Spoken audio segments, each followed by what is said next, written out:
Hi, it's Panda Movies here. Today, I'm going to explain the Filipino horror movie called Maria Labo. Warning, there are spoilers ahead. Enjoy the video. Maria is a caring and devoted wife to her police officer husband, Ermin, with whom she has two children named Pablo and Rosalinda. Maria, who was having financial difficulties, was persuaded to become an overseas Filipino worker after learning that her high school friend Emily had applied. Ermin was originally skeptical about his wife's ideas, but eventually agreed. Maria subsequently proceeded to work as a domestic servant and caretaker in Dubai, United Arab Emirates. Maria makes friends with Nanay Leng, a fellow Filipino who also works in Dubai. She was raped in a van in the streets after buying food for her boss, and she was subsequently found wandering. Maria was spotted lingering around and taken to a hospital, where she was advised to return to the Philippines. Maria is cursed by her boss when she is in the hospital.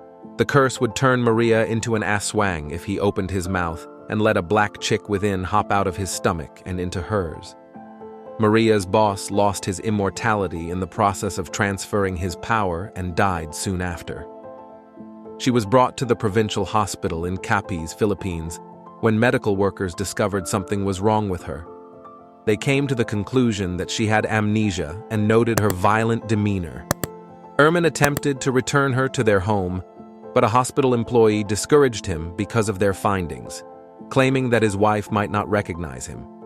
Ermin eventually persuaded the hospital to return her to their home, claiming that it would bring back her memories.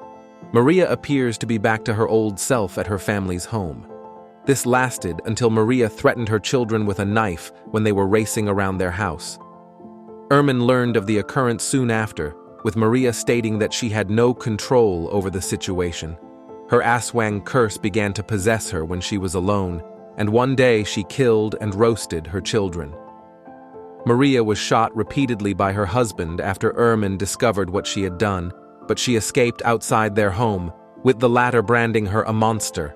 Ermin then buries her children's bodies.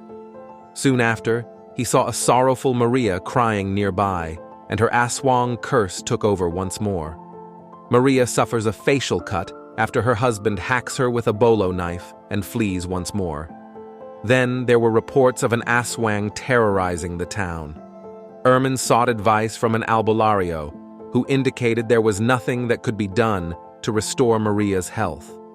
The cops then go after the aswang who is believed to be causing trouble in town.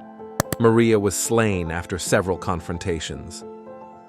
An embalmer is shown operating on Maria's body at the end of the film. Maria's supposed corpse was nowhere to be discovered when the embalmer arrived, only to discover that she was still alive.